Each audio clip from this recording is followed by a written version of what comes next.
World cancer day రోజున ఇట్లా కలుసుకోవటం అన్నది నాకు ఎంతో మానసిక సంతృప్తించేటటువంటి అకేషన్గా నేను భావిస్తున్నాను. ఈ అకేషన్కి విచ్చేసినటువంటి మా మిత్రులు, ఎప్పటి నుంచో నాకు బాగా పరిచయం ఉన్నటువంటి వ్యక్తి, ఈ సంస్థ కిమ్స్కి చైర్మన్ ఎండి అయిన డాక్టర్ భాస్కర్ రావు గారికి, అట్లాగే ఇంతమంది క్యాన్సర్ విజేతలు ఎవరైతే కాంకర్ చేశారో వారు అందరూ దేవుడుగా కొలుస్తూ ఆయన మాకు ప్రాణం పోసారు అని అంటున్నారంటే కనుక డాక్టర్ మధు గారి మీద ఉన్న నా అభిప్రాయం నాకు ఎన్నో ఇంతలు పెరిగింది. అలాంటి డాక్టర్ మధు గారికి, ఆయన అన్ని రకాలుగా ఉన్న మరొక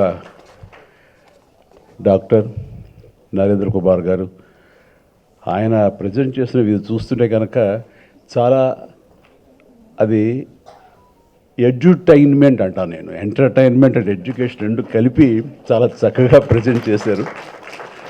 దానికి ఎంత రీసెర్చ్ చేశారో, చిన్ననాటి నుంచి తనకున్న అభిమానాన్ని రంగరించి తన వైద్య రంగాల్లో దాన్ని కలిపి మిక్స్ చేసి చాలా చక్కగా చెప్పారు. అంటే ప్రతి వాళ్ళకి మాస్ లెవెల్లో హద్దుకునేలాగా ఉంది అది. నిజంగానే చాలా అది ఎడ్యుటైన్మెంట్ లాగా అనిపిస్తుంది డాక్టర్. అండ్ నరేంద్ర కుమార్ గారికి, అలాగే డైరెక్టర్ సాహు గారికి, అలాగే ఇతర డాక్టర్స్కి అండ్ ఆహ్వానితులకు, ఎవరైతే ఉన్నారో హీరోస్ అండ్ కాంకరర్స్, హీరోయిన్స్, వారందరికి కూడాను ప్రతి ఒక్కరికి, ప్రతి స్టాఫ్కి, మనిషికి వ్యక్తిగా నా హృదయపూర్వక నమస్కారాలు తెలియజేస్తున్నాను. ఇక్కడికి వచ్చే ముందు చాలా ఫార్మల్గా ఉంటుంది. ఇది నా ఏరియా కాదు, నేను ఏ డాక్టర్ చదవలేదు, శంకరాద్ ఎంబీబీఎస్ తప్ప అని అనుకున్నాను. ఒక్కొక్క వాళ్ళతో నన్ను పిలిచారేమో అని కూడా తెలియదు నాకు. కానీ వచ్చిన తర్వాత నా కుటుంబ సభ్యులతోటి నేను ఉంటున్న భావన కలిగింది ఈ చక్కటి దినాన్న. అలాంటి అవకాశం, అలాంటి గుడ్ ఫీలింగ్ ఇచ్చినందుకు మరొక్కసారి నా హృదయపూర్వక ధన్యవాదాలు తెలియజేస్తున్నాను. నేను ఇక్కడ రావటం అనేది ఎలా జరిగింది ఏంటనేది చిన్న వివరణ మీకు ఇచ్చుకోవాలి. ఇక్కడ ఎవరు నాకు తెలియదు. సో ఒక భాస్కరరావు గారు, వారి సోదరులు కృష్ణారావు గారు నాకు ఎప్పటి నుంచో తెలిసినా సరే వారు ఇందులో డైరెక్ట్గా నన్ను ఇన్వైట్ చేయడం వాళ్ళు ఇన్వాల్వ్ కాలేదు. ఎందుకంటే నా ఇబ్బందులు నాకుంటా ఎందులో పిలిచారేది చాలా అకేషన్ నుంచి అనుకుని 2.5 decades బట్టి ఏదో రకం మిమ్మల్ని పిలవాలని అనుకుంటున్నాను, కానీ పిలిచి నేను ధైర్యం చేయలేదు. ఎందుకంటే డిస్టర్బెన్స్ అనే ఫీలింగ్ నాకు ఉంటుండేది అన్నారు ఆయన. బట్ ఎవరా ధైర్యం చేసింది అంటే మధు. ఆయనకి నాకున్న పరిచయం ఏంటంటే ఏమీ లేదు పరిచయం. జస్ట్ మా ఇద్దరు 4 days బ్యాకే 3 days బ్యాకో ఆయన మా ఇంటికి వచ్చారు. అది సార్ రమ్మన్నాను. ఎట్లా జరిగిందంటే ఇది ఒక 4-5 days బ్యాక్ ఈ క్యాన్సర్ సంబంధించినటువంటి వైద్య నిపుణులు న్యూయార్క్లో ఉండే నోరి దత్తాత్రేయ గారిని నేను ఇంటికి ఆహ్వానించడం జరిగింది. వారికి పద్మభూషణ్ అవార్డు భారతదేశం ఇచ్చినటువంటి సందర్భంలో వారిని గౌరవించుకోవాలి. ఆయన చేసినటువంటి కృషి ఈ క్యాన్సర్ సంబంధించి ఇది చాలా గణనీయం అని తెలిసిన తర్వాత వారిని ఇంటికి ఆహ్వానించి వారిని సన్మానించడం, వారిని అభినందించడం చేసిన తర్వాత ఆయనతో కూర్చున్నప్పుడు నాకు అనిపించింది, ఇదివరకు 1-2 సార్లు నేను ఇలాంటి క్యాన్సర్ సంబంధించినటువంటి అవగాహన సదస్సులకి వెళ్ళాను. కానీ ఆయన చెప్తున్నటువంటి ఇన్ఫర్మేషన్ అది తెలుసుకుంటే కనుక ఇది ఒక ఉద్యమంలాగా నేను మళ్ళీ దీని మీద నన్ను ఫోకస్ పెట్టగలిగితే చాలా బాగుంటుంది అని అనుకున్నాను. కానీ వితిన్ 4-5 daysలో క్యాన్సర్ డే వస్తుందని కానీ కిమ్స్ నుంచి నాకు ఆహ్వానం వస్తుందని కానీ నేను ఊహించేది. వచ్చిన వెంటనే ఇది దైవికం, నేను అనుకున్నటువంటి ఇచ్చ ఏదైతే కనుక నా కోరిక ఉందో అది చాలా బలీయమైంది. కాబట్టి వెంటనే నేచర్ నాకు ఈ అవకాశం కల్పించిందని దాన్ని వెంటనే మిరమేషాలు లెక్క పెట్టకూడదు అన్న ఉద్దేశంతో ఖచ్చితంగా ఎస్ అని నేను చెప్పడం జరిగింది. అందుకని నాకు తెలిసినట్టు భాస్కరరావు గారు కూడా ఫోన్ చేసి ఇలా ఆహ్వానం వచ్చింది రమ్మంటారు. ఏం క్రాస్ చెక్ చేయలే, పిలిచారు వెళ్ళటం అని చెప్పేసి 5 నిమిషాల్లోనే మా ఇంటికి వచ్చి ఉంటే ఒక మధు గారికి ఒక కాఫీ చేసి నేను వస్తున్నాను, మీరు బయలుదేరి వెళ్ళిపోయి అన్ని ఏర్పాట్లు చేసుకోవడం అనడం జరిగింది. ఇది ఒక బాధ్యతగా నేను ఫీల్ అవుతున్నాను. దీని మీద నాకు అవగాహన ఎంతో కొంత ఉన్నది. ఎందుకంటే నాకు మెడికల్గా నాకు ఎంతో మంది ఫ్రెండ్స్ ఉండబట్టి వాళ్ళ నుంచి తెలుసుకున్న విషయాలు ఇదో ఇప్పుడు కూడా ఈరోజు కూడా ఎన్నో విషయాలు నేర్చుకున్నాను, తెలుసుకున్నాను. అండ్ ఈ దిశగా నేను వెళ్తున్నప్పుడు నేను కూడా నాకు ఉన్నటువంటి లైఫ్ స్టైల్లో ఏమో అన్న దృష్టితో ఎప్పుడు కూడా ఉంటాను.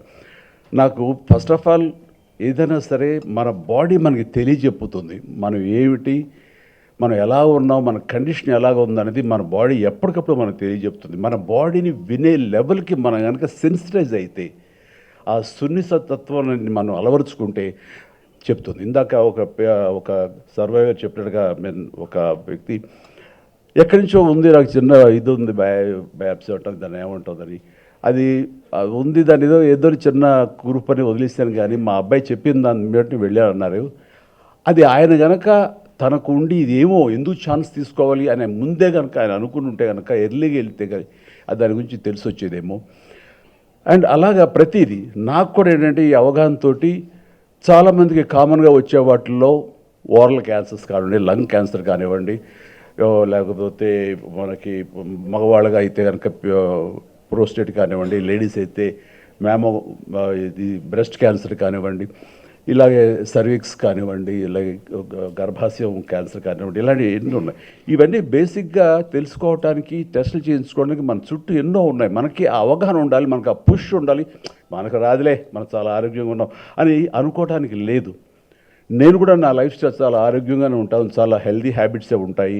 ఏది జంక్ ఫుడ్ కానీ డీప్ ఫ్రైడ్ ఫుడ్స్ కానీ ఏమి తినను, ఎక్సర్సైజ్ చేస్తాను, అన్ని రకాలుగా ఆరోగ్యంగా ఉన్నాను, బాగున్నాను కదా, నాకేంటి అనుకోకుండా ఎందుకు మనం చేయించుకోకూడదు అని ఫస్ట్ కోలన్ టెస్ట్ చేయించుకుని కొలనోస్కోపీ చేయించుకుంటే అక్కడ అనుకోకుండా పాలిప్స్ ఉన్నాయి. ఈ పాలిప్స్ అనేది మన ఎవరో ప్రెస్ వాళ్ళు గబుక్కుని దాన్ని రిమూవ్ చేసేసారు. నాకంటే కనుక అబ్బా క్యాన్సర్ నుంచి తప్పించుకున్నాడు రా, క్యాన్సర్ సర్వైవర్ అని నన్ను అన్నారు. అంటే ఆ రాసిన ఆ జర్నలిస్ట్కి అవగాహన లేదు. నేను అవి బయాప్సీలో అది మ్యాలిగ్నెంట్ అయి ఉండొచ్చు, లేదా బినైన్ అయి ఉండొచ్చు, ఎవరు అయి ఉండొచ్చు, అది ఏది కాకపోవచ్చు. అది సో 1% ఛాన్స్ కూడా తీసుకోకూడదని నేను తీసుకున్నందుకు అక్కడ ఆ పాలిప్స్ రిమూవ్ చేశారు. క్లీన్ ఆఫ్టర్ మళ్ళీ 3-4 ఇయర్స్ తర్వాత మళ్ళీ వెళ్ళాల్సి వస్తే కనుక వెళతాను, చేయించుకుంటాను. అదేవిధంగా ప్రోస్టేట్ సంబంధించి పిఎస్ఏ టెస్టులు చేయించుకోవడం అనేది నేను రెగ్యులర్గా చేయించుకుంటూ ఉంటాను అనమాట. ఇది ఎందుకు చేయించుకున్నానంటే, ఇంత హెల్తీగా ఉన్నాం కదా, మనకి ఏం ఉండదు అనే నిర్లక్ష్య ధోరణి ఎక్కువ మందికి క్యాన్సర్ వచ్చే అవకాశాలని వస్తున్నాయి. అందుకని ఆ ధోరణి ఉండకూడదు. ప్రతి ఒక్కళ్ళు ఏమో ఎక్కడి నుంచి ఏమొస్తుందో తెలియదు. ఎందుకంటే నా మిత్రుడు ఏ బ్యాడ్ హ్యాబిట్స్ లేవు, చిన్ననాటి మిత్రుడు.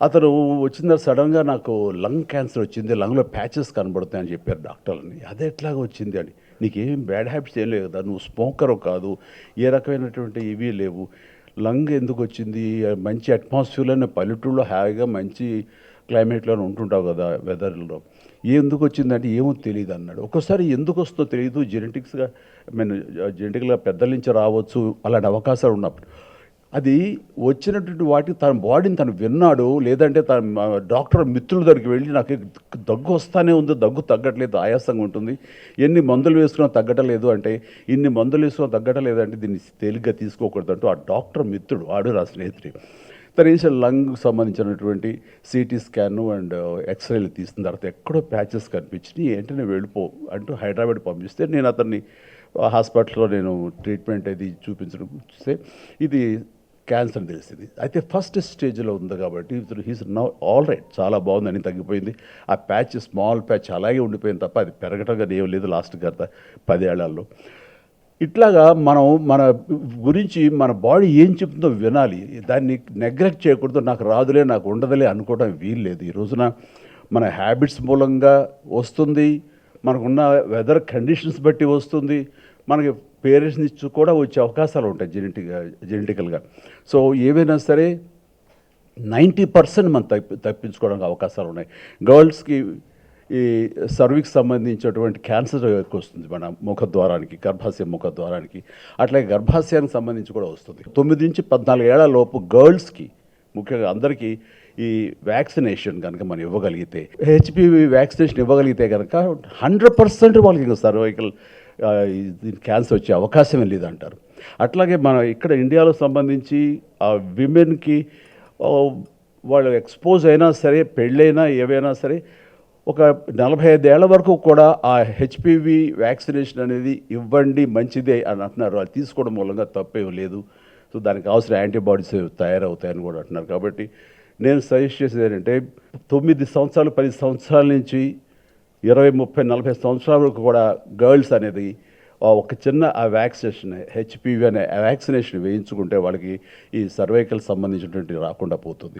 అట్లాగే యూట్రస్ సంబంధించి లోపల ఇన్నర్ లైన్ కొంచెం థిక్న్ అయితే కనుక అది కూడా అల్ట్రాసౌండ్ ద్వారా తెలుస్తుంది అంటారు.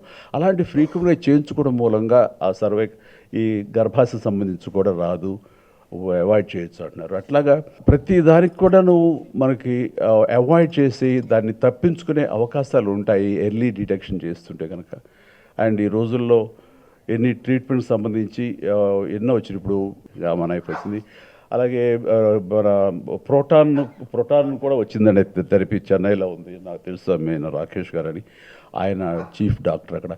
సో మన చుట్టూ ఎలాంటి స్టేజ్లో సరే తగ్గించడానికి అవకాశాలు ఉన్నాయి. బట్ ఆ ఛాన్స్ కూడా తీసుకోకుండా ప్రతి ఒక్కళ్ళు వాళ్ళ లైఫ్ స్టైల్లో వాళ్ళు ఎలాంటివి అయితే మనకి ఓరల్ క్యాన్సర్కి కారణమైనటువంటి ధూమపానం కానివ్వండి, లేకపోతే ఈ తంబాకు ఇలాంటి చేయడం, ఇవన్నీ కూడా చేతిలో మనకు తెచ్చుకుంటూ అవుతుంది. సో దీన్ని దూరంగా చేసుకోవడం మూలంగా ఇంతవరకు అలవాటు ఉన్న వాళ్ళు ఇక మీద తెచ్చుకోకుండా మానేయగలిగితే అంత మించినటువంటి ఏం లేదు. ఎందుకంటే ఒక వ్యక్తి ఒక ఫ్యామిలీలో ఇలాంటి బారిన పడితే అతను వాళ్ళ ఫ్యామిలీకి దూరం అయితే ఆ ఫ్యామిలీ నష్టపోతుంది. అది నీ ఒక్కరితోనే పోదు, నీ ఫ్యామిలీలో ఎంతమంది ఉంటారో అంతమంది కూడాను ఆ బాధకు గురి అవుతారు. అలాంటి అవకాశాలు రాకూడదు. ఇది నీకు ఒక్కరితో గురించే కాదు. సో నీకు అది సుఖాన్ని ఇచ్చిందని నువ్వు అనుకుంటావు, కానీ అది తెలియకుండా నేను నరక కూపంలోకి నెడుతుంది, నీ కుటుంబాన్ని మొత్తాన్ని కూడా నాశనం చేసే అవకాశం ఉంటుంది. కాబట్టి ప్రతి ఒక్కరు జాగ్రత్తతోటి ఆ గుర్తెరిగి అలాంటి బ్యాడ్ హ్యాబిట్స్కి వాళ్ళు లోను కాకుండా ఉండగలిగితే అది నిజంగా కుటుంబాన్ని మీరు బాగు చేసిన వాళ్ళు అవుతారు. ఇప్పుడు సెన్సస్ ప్రకారం ఇండియాలో దాదాపుగా ప్రతి సంవత్సరం కొత్త కేసులు 14 లక్షల మంది ఈ బారిన పడుతున్నారన్నది తెలిస్తే నాకు చాలా షాకింగ్ అనిపించింది. అంటే ఆ లెక్కను చూసుకుంటే ప్రతి రోజు 4,000 మంది, ప్రతి గంట 170 మంది, అలాగే ప్రతి నిమిషం ముగ్గురికి ఈ క్యాన్సర్ బారిన పడుతున్నారంటే కనుక ఎంత ప్రమాదకరంగా ఉందంటే 2040 వచ్చేసరికి దాదాపు 20 లక్షల మంది క్యాన్సర్ బారిన పడతారు. ఇదన్నీ అవాయిడ్ చేయాలంటే అది ఎక్కడో లేదు. ఎలాగైతే మనం పోలియో అనేది ఎలాగా ఒక దీక్షలాగా, ఒక కంకణలాగా మనం దాన్ని అవాయిడ్ చేయగలిగామో, పూర్వకాలం అయితే కనుక మసూచి అనేది ఎలాగ అవాయిడ్ చేయగలిగామో, ఈ క్యాన్సర్ని కూడా దాదాపుగా మనం దూరం చేసుకునే అవకాశాలు మనకు ఉన్నాయి.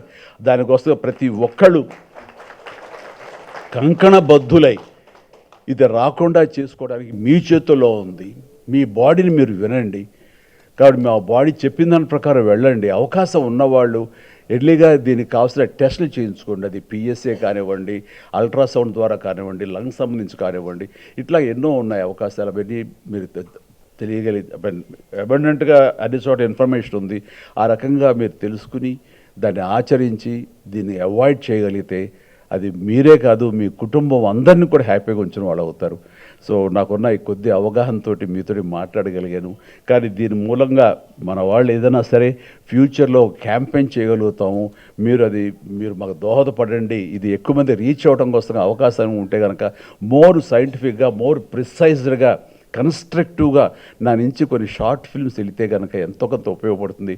దాని ద్వారా నేను కూడా ఈ సొసైటీకి ఎంతో కొంత హెల్ప్ చేస్తూ అవుతాను అని ఈ సందర్భంగా నాకు ఇచ్చిన అవకాశానికి నేను ధన్యవాదాలు తెలియజేస్తూ కిమ్స్ హాస్పిటల్, కిమ్స్ సిబ్బందికి, మా మిత్రుడు భాస్కర్రావు గారికి, అట్లాగే మరొక సోదర తమ్ముడు సమానుడు మధు గారికి, అలాగే డాక్టర్ నరేంద్ర కుమార్ గారికి, వీళ్ళందరికీ కూడా నేను ధన్యవాదాలు తెలియజేస్తూ నాకు ఈ అవకాశం ఇచ్చినందుకు. నేను అట్లాగే భవిష్యత్తులో మీరు ఏదైనా చేయగలిగితే కనుక దీనికి సంబంధించి ఈ అవగాహన సదస్సులో నేను ఫ్రంట్లో ఉండి ఖచ్చితంగా ఈ అవగాహనకి సంబంధించిన వీడియోస్ కానివ్వండి, ఎనీథింగ్ నేను చేస్తానని మీ సందర్భం మాటిస్తూ నన్ను ఆహ్వానించడం మరొకసారి ప్రతి ఒక్కరి పేరు నా హృదయపూర్వక ధన్యవాదాలు తెలియజేస్తాను. నమస్తే.